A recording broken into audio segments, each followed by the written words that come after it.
Bienvenue dans Faut qu'on en parle, la suite. Soyez les bienvenus dans cette toute nouvelle émission de Faut qu'on en parle, la suite. Pour cette 10e saison, 2 heures de débat, ça ne change pas. Mais en plus, nous avons maintenant 20 minutes pour débattre de ce qui vient de se passer et pour vous dévoiler les coulisses de votre émission. On en a parlé pendant 2 heures, c'est le sujet du moment qui inquiète et qui fait débat, c'est bien sûr l'inflation. Nos invités en plateau vous ont éclairé toute la soirée sur celle-ci, comprendre ses causes et ses conséquences, et surtout, chercher des solutions pour en sortir. Mais il faut qu'on en parle la suite, ne manquez pas les secrets de l'émission et tout ce qui n'a pas été dit. Bien évidemment, on ne change pas le duo, je suis toujours en compagnie de Luc, mais aussi de tous nos invités. On a conclu le débat avec un mot pour résumer l'émission, et on va maintenant commencer. Faut qu'on en parle la suite, avec un tour de table pour demander à nos invités le mot qui manque à cette émission, un sujet qui n'a pas été abordé ou pas assez approfondi. Alors Bruno, quel serait ton sujet à approfondir ou qui n'a pas du tout été abordé sur l'inflation ? L'hyperinflation. Pour moi, c'est le sujet qui n'a pas été abordé dans cette émission. Oui. Donc c'est-à-dire C'est-à-dire que on a beaucoup parlé d'inflation à 5%, 6%, peut-être même 10%, mais on a oublié de signaler que là où c'est devenu dramatique, c'est lorsque des économies ont connu des épisodes inflationnistes où on parlait plus du tout avec des 2 chiffres ou 3 chiffres même, où on parlait en millions de pourcents d'augmentation. Et là, il s'agit de véritables désastres pour les économies concernées. Et donc, j'ai en mémoire, par exemple, ce qui s'est passé entre les deux guerres mondiales en Allemagne, avec cet épisode épouvantable de hausse des prix, qui a eu très probablement des implications très malheureuses quant à ce qui est advenu par la suite et la jeunesse de la Seconde Guerre mondiale. Mais c'est aussi plus récemment ce qui s'est passé au Venezuela. C'est-à-dire, dans tous les cas, on observe la destruction d'un système socio-économique. Et donc, pourquoi je voulais en parler ? Parce que une des raisons de lutter contre l'inflation, c'est de faire en sorte que les anticipations ne dérapent pas, que la boucle prix-salaire qui a été évoquée tout à l'heure ne dégénère pas, pour qu'on arrive à des situations où, eh bien oui, l'inflation est absolument monstrueuse. Et où le système social est en danger. Voilà, donc c'était ça que je voulais signaler. Il y a de vraies raisons de lutter contre l'inflation. Parmi celles-ci, il y a le risque d'hyperinflation et ses conséquences absolument épouvantables pour les sociétés concernées. Jean-Luc ? Je m'attendais à ce qu'on parle de crédit immobilier, parce que c'est un sujet également qui est adossé à l'inflation, parce qu'évidemment... Oui, on en a parlé avant l'émission et on n'a pas eu le temps de l'aborder, on avait prévu des choses, donc on peut en parler quelques minutes maintenant. Donc, en quelques secondes sur le crédit immobilier, il y a beaucoup d'auditeurs, j'imagine, qui doivent dire qu'ils ont des difficultés d'accès au crédit immobilier. Qu'on leur prête de moins en moins. Donc du coup, ils peuvent plus acheter l'appartement qu'ils souhaitent. Ils voulaient un 3 pièces, ils peuvent se retrouver qu'avec un 2 pièces. Voilà, on a beaucoup de réactions comme ça, oui. Alors, ce que je voulais dire sur le crédit immobilier, c'est plusieurs choses. Alors, là aussi, je ne vais pas faire du pinkwashing, mais c'est dire que, d'une part, on distribue encore du crédit immobilier, c'est-à-dire qu'au mois de juillet, la production de crédit immobilier en France, elle a atteint 10,1 milliards d'euros. Alors, c'est beaucoup moins, évidemment, que les 20 milliards d'euros environ qui étaient produits juste après la crise Covid, mais on a encore du crédit immobilier en France et à des taux qui sont inférieurs à ce qu'on observe dans tous les pays de la zone euro et en moyenne de la zone euro. Et la production d'ailleurs de crédit immobilier en France est plus abondante qu'au niveau européen, que comparativement à nos partenaires. Ce que je voulais dire, c'est qu'effectivement, il y a un effet taux, je veux dire, sur le crédit immobilier, mais il y a 2 autres facteurs dans le crédit immobilier. Il y a la demande, parce que pour qu'il y ait du crédit immobilier, il y a de la demande, et parce que les acheteurs aujourd'hui sont... dans cette espèce de zone d'attentisme où ils attendent à ce qu'il y ait une baisse des prix, qui commence d'ailleurs à se produire dans certaines métropoles. Il y a un phénomène que les Anglais appellent, en bon anglais, le phénomène de chien de faïence. C'est-à-dire que je suis acheteur et tu es vendeur, et j'attends pendant un certain temps que, bien en fait, tu baisses ton prix de manière à ce qu'on puisse on puisse faire une transaction. Et puis enfin, il y a les banques, évidemment, qui sont un deuxième acteur du crédit immobilier. Et j'étais encore hier à une réunion, il se trouve, avec les banquiers marseillais, et qui sont tous, qui tous disent qu'il n'y a pas de frein au crédit immobilier, et que, d'ailleurs, il n'y a aucune raison objective que les ménages français ne puissent pas accéder au crédit immobilier. D'ailleurs, ce qu'a dit le gouverneur de la Banque de France, c'est qu'il y serait extrêmement attentif. Je ne vais pas rentrer dans les mesures techniques qui ont été prises justement pour faciliter le crédit immobilier, c'est-à-dire que le taux de l'usure aujourd'hui est mensualisé. Alors, je ne vais pas rentrer dans les détails de ce qu'est le taux de l'usure, et que par ailleurs, il y a eu des mesures d'assouplissement dans les décisions qui ont été prises par le HCSF. Et sachant que l'enjeu aussi, c'est de ne pas surendetter les ménages. Parce que l'endettement immobilier des particuliers en France est particulièrement élevé par rapport aux autres pays de la zone euro. Donc voilà, c'est un sujet qu'on n'a pas abordé pendant nos échanges. Très bien. Benjamin ? Alors moi, pour amener ma petite casquette de fiscaliste, j'aurais aimé dire 2 mots peut-être sur la taxe foncière très rapidement. Oui, puisque, qui a augmenté fortement. Oui. Tout à fait, en fait, voilà, c'est un sujet depuis une année ou deux. Comme le disait Bruno tout à l'heure, les loyers augmentent, mais pour les propriétaires, ils sont gagnants de ce point de vue-là. Mais sur le côté de la taxe foncière, il y a de fortes augmentations, puisque, pareil, sans rentrer dans les détails, en fait, la taxe foncière, on prend une valeur locative un peu théorique d'un bien immobilier dont on est propriétaire. On applique un abattement de 50% sur cette valeur théorique. Donc, un bien qu'on pourrait louer 10 000 euros l'année, on prend 5 000. Et sur ces 5 000 euros restants qui sont la base, un impôt, c'est une base fois un taux, les communes appliquent un taux. Sauf que la base, sur l'année 2023, elle a augmenté de 7%. C'est cet indice de valeur locative. 7,1, je crois. 7,1%, tout à fait. C'est-à-dire que tout le monde a pris minimum 7,1% C'est-à-dire que minimum, d'augmentation. sauf à ce que, en fait, c'est ce que je disais, un bien qui vaut 10 000, cette année, qui valait 10 000 l'an dernier, cette année vaut 10 700. On divise en 2, parce que ça, c'est la loi. Ouais. Et ensuite, sur le reste, la commune applique un taux. Donc, nécessairement... Ça, les gens l'ont subi. Les propriétaires l'ont vu. Donc, ils ont pris 7%. Mais il y a eu un double effet, c'est que certaines communes qui, elles aussi, courent après l'argent, comme tout le monde, elles ont, en conseil municipal, décidé d'augmenter ce taux propre à la commune. Et puis après, il y a encore des spécificités d'intercommunes, ce qui fait qu'on peut avoir une double augmentation. Les 7%, ça, personne n'y échappe. Et une commune qui passe de... Oui, comme 39... Paris, je crois, qui a augmenté au total de 59%. C'est assez drôle que vous mentionnez Paris, parce qu'en fait... c'est une des communes qui a le plus augmenté, Il y a une petite anecdote, c'est qu'en fait, un de nos confrères fiscalistes a intenté une action contre Paris, juste pour l'info, en fait, où... ça pourrait être intéressant si ça venait à aboutir. En promesse de campagne, Madame Anne Hidalgo avait dit « Je n'augmenterai pas la taxe foncière ». Premier conseil municipal qui arrive, elle fait une augmentation drastique, je crois qu'il y a plus de 52% d'augmentation.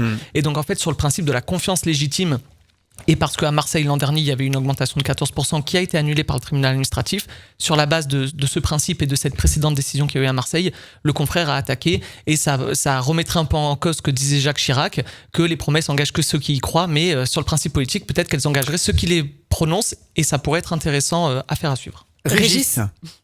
Oui, on a un petit peu abordé l'intelligence artificielle.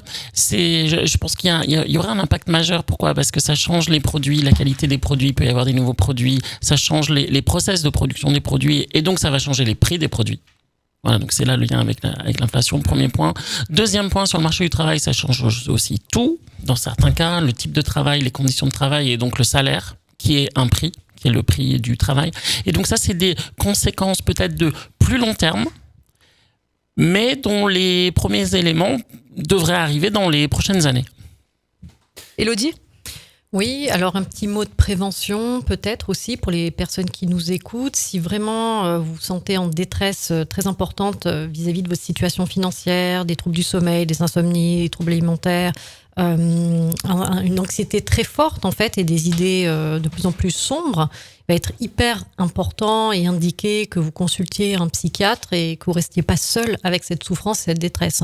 Voilà. Oui, parce que beaucoup de Français sont dans ce cas de détresse aujourd'hui. Oui, vraiment, ne restez pas seul avec ça et c'est important de se faire aider aussi.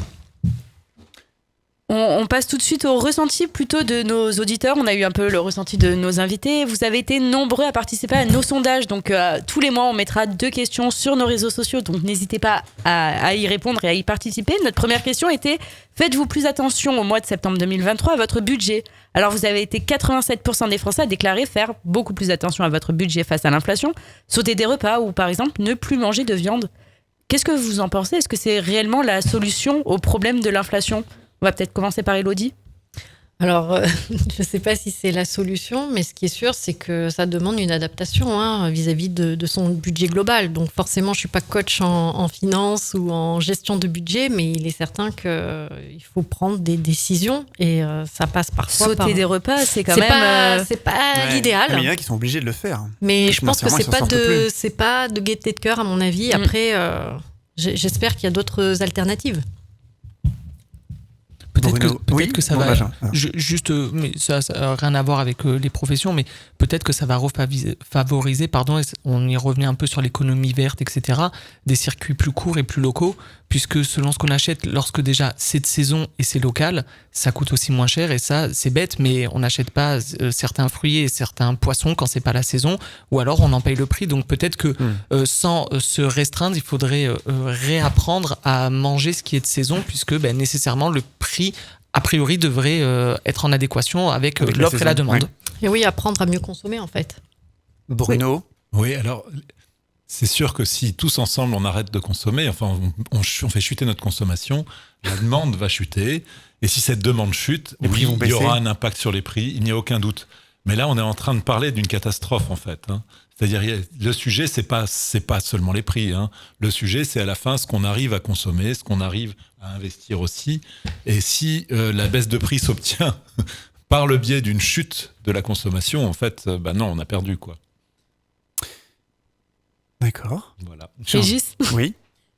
Et là, il me semble que la question qui se pose, c'est la question du pouvoir d'achat pour certaines catégories de personnes qui sont déjà fragilisées. Alors, c'est un petit peu différent du problème de l'inflation, même si c'est le lien, c'est que l'inflation renforce ce problème. Mais les gens le ressentent. De plus en plus, on avait beaucoup de gens qui nous ont laissé des messages de détresse. Clairement. Tout à fait. Mais du coup, faut pas se tromper de problème. Donc, l'inflation renforce ce problème-là. Maintenant, est-ce que la solution pour régler le problème du pouvoir d'achat, c'est d'agir sur l'inflation ou d'agir sur le pouvoir d'achat directement? Comment on peut agir dessus? Les gens peuvent pas eux-mêmes. On parlait de salaire tout à l'heure. Oui. Avoir des augmentations de salaire, c'est le seul moyen. Alors, il peut y avoir des aides ciblées, il peut y avoir peut-être des accompagnements, des augmentations de salaire, des prestations particulières. Vous voyez, c'est pas forcément en réglant l'inflation qu'on va régler le problème des gens qui peuvent pas se payer les problèmes, les soins dentaires. Jean-Luc? Enfin, en fait, tout à l'heure, on l'a dit, l'inflation a un lien direct avec le pouvoir d'achat. Ce que je le disais tout à l'heure, dans le croisement de la courbe d'inflation et des salaires, c'est qu'il va y avoir une augmentation justement du pouvoir d'achat parce que les salaires vont... Alors, en fait, c'est pas exactement ça, mais enfin, on va simplifier, vont augmenter plus que l'inflation. Et donc, il y a un lien direct, effectivement, entre l'inflation. Mais il y a un lien pour les perdants à l'inflation, mais il y a les gagnants. Donc il y a un lien pour les perdants. Effectivement. Alors on a aussi demandé à nos auditeurs quels sont les 5 gestes que vous faites pour préserver votre pouvoir d'achat face à la vie chère. Ils ont été 54% à nous répondre. Comparer les prix au kilo des produits avant de les acheter. Lutter contre le gaspillage alimentaire. Voilà, type congélation ou cuisiner les restes. Réduire sa consommation d'eau, beaucoup font ça. Réduire sa consommation d'énergie, bien sûr. Étendre son linge plutôt que payer le luxe de le mettre dans le sèche-linge. Baisser sa température, faire des machines à froid, etc. Et limiter aussi l'usage de la voiture pour économiser du carburant. Alors en tant que citoyen et professionnel, est-ce que c'est pas la base, ces gestes, dans un monde tourné développement durable, écologie aujourd'hui? L'inflation, elle, est-ce qu'elle n'aide pas à protéger la planète, dans un sens? Qui se lance? Typiquement sur les carburants, c'est une réalité. Alors c'est peut-être dur à entendre pour les personnes mais il faut le dire. qui utilisent leur voiture, mais quand vous soutenez les prix à la pompe. Et évidemment, vous soutenez la consommation et c'est pas bon pour la transition énergétique. Donc en gros, si on réduit... mais je suis pas en train de dire, que je sois bien clair, que c'est pas une difficulté pour les personnes qui ont une voiture. Mais on peut accommoder les deux sujets, en fait. Plutôt que de proposer des baisses de prix à la pompe qui ont pour effet d'inciter à des comportements peu vertueux, même s'ils règlent des problèmes économiques importants, on peut tout simplement transférer des revenus pour les personnes concernées. Et à elles de librement choisir si elles mettent encore de l'argent dans la pompe ou si elles font autre chose avec. Et donc c'est peut-être plus intéressant de donner directement des revenus aux gens plutôt que de proposer le gouvernement le fait aussi en proposant des chèques. Le fameux chèque carburant, là, les 100 euros qui vont revenir. Et qui vont vers les familles modestes. Ça, c'est les gens font ce qu'ils veulent en fait avec ces revenus-là. Mais justement, parler d'éducation aussi pendant l'émission, est-ce que les personnes feraient bon usage de ces sous-là ? Mais ça l'idée, oui, mais c'est pas le but, c'est pas qu'ils soient en difficulté encore plus. Ouais, mais ça, en fait, parce que beaucoup disent oui, c'est 100 euros pour remettre de l'essence. Attendez, on est dans un pays à tradition paternaliste. Donc, nous tous, quand on observe des choses comme ça, on a envie de penser à la place des gens et de dire ce qu'il faudrait qu'ils fassent. Mais moi, je pense qu'il faut leur donner 100 euros et puis les laisser faire ce qu'ils ont envie de faire. Mais ils vont les réinjecter dans l'économie. Ils vont faire quelque chose, mais en tout cas, ils vont épargner. Quand on met 100 euros plus tôt dans la baisse du prix de l'essence, là, on est sûr qu'ils vont consommer plus d'essence. Ouais. Alors, quand on leur donne 100 euros, ils vont peut-être consommer plus d'essence, mais ils vont peut-être faire des tas d'autres choses mieux, et tant mieux pour nous, alors. Régis. Et que la baisse des carburants, quand vous baissez les carburants à la pompe, c'est pas discriminant. C'est-à-dire, ça concerne le CSP+, comme quelqu'un qui gagne 100 000 euros par mois, ou quelqu'un qui gagne le SMIC. Il est préférable d'avoir des aides ciblées plutôt que... de mon point de vue, c'est plutôt une bonne idée. Pareil. Encore une petite minute, Régis. Si on regarde les travaux de la prix Nobel d'économie Esther Duflo, qui est spécialiste de l'économie de la pauvreté, et ce qu'elle montre bien, c'est que les personnes qui sont pauvres, ce sont des personnes qui sont rationnelles et qui peuvent faire des choix rationnels. Donc, la question qui se pose, et je rejoins Bruno là-dessus, c'est pourquoi est-ce que quelqu'un choisirait à la place de quelqu'un d'autre quand il est lui-même rationnel pour faire des choix qui vont au mieux de ses propres intérêts. Donc encore une fois, je rejoins tout à fait Bruno, il faut faire attention au paternalisme. Et moi, juste très rapidement, je voulais rajouter sur les points de tout à l'heure. Effectivement, là, on parlait de est-ce que c'est pas la norme, est-ce que c'est pas bon pour l'environnement. Il a été question, lorsque le coût de l'énergie a augmenté, de sobriété. C'est un mot qu'on n'a pas forcément prononcé beaucoup ce soir, mais ça semble logique qu'en hiver, on n'est pas chez soi en short et en t-shirt, et qu'en été, on met pas la clim à 15 ou à 18 et qu'on dort en pull. Et ça, c'est quelque chose que certains, par confort, je jette pas la pierre et je suis pas là pour caricaturer, mais que certains ont pu oublier. Et deuxième aspect sur les carburants et l'interchangeabilité avec les transports en commun, c'est un problème que moi je vois, parce que quand on vient à Marseille, il faut se donner les moyens de ses ambitions, et si on a un réseau de transports en commun qui est aussi développé qu'à Paris, on peut prendre les transports en commun et on n'en souffrira pas professionnellement et personnellement.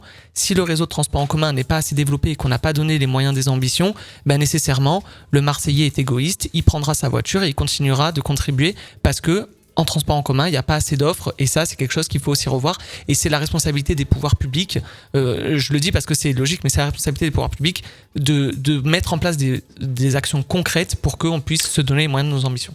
Il nous reste moins de 2 minutes, l'occasion pour nous de vous donner notre ressenti à nous, de vous dévoiler un peu nos coulisses. Donc pourquoi avoir choisi cette émission ? Luc, comment est venue l'idée ? L'inflation, c'est quand même un sujet qui touche presque tout le monde, des ménages aux entreprises, en passant par les gouvernements. Quand la taxe foncière est arrivée, on en a parlé tout à l'heure, ça a été complètement révélateur pour nous. Et oui, en effet, d'un côté, on avait les propriétaires qui devaient payer parfois des sommes exorbitantes, puis on a pensé aux municipalités aussi qui étaient contraintes d'augmenter de leur côté leur pourcentage pour eux aussi sortir et surtout rentrer dans leurs frais. Oui, puis on s'est dit que oui, on allait parler des particuliers qui subissent de plein fouet ces augmentations, mais parler aussi des professionnels qui sont les oubliés en quelque sorte. Les matières premières vont augmenter, ils doivent payer plus leurs salariés, et on se retrouve dans un cercle complètement vicieux où il est difficile de ne pas couler. On avait aussi à cœur de faire un sujet de base d'un sujet qui de base est plutôt complexe, d'un sujet abordable pour tous avec des explications claires, le plus simplifié possible pour que tout le monde puisse comprendre les différents facteurs tels que les politiques monétaires, les taux d'intérêt, la demande globale, etc. Oui, ça a été très bien expliqué par nos invités dans l'émission, très bien vulgarisé. Puis on voulait poser des questions, c'est bien ça d'en poser, essayer de s'en sortir. C'est mieux aussi, c'est pour cette raison qu'on a décidé de tourner à la question à quand le bout du tunnel, donner un petit peu d'espoir, de voir des choses différemment et plus positivement que subir la crise. Et quelle belle conclusion qu'une note positive pour clôturer cette émission. C'était la première, faut qu'on en parle la suite. On espère que ce nouveau format vous a plu. On se donne rendez-vous dans un mois pour une prochaine enquête. Et on espère que vous serez toujours autant nombreux à nous écouter. Alors à bientôt. Bye bye bye.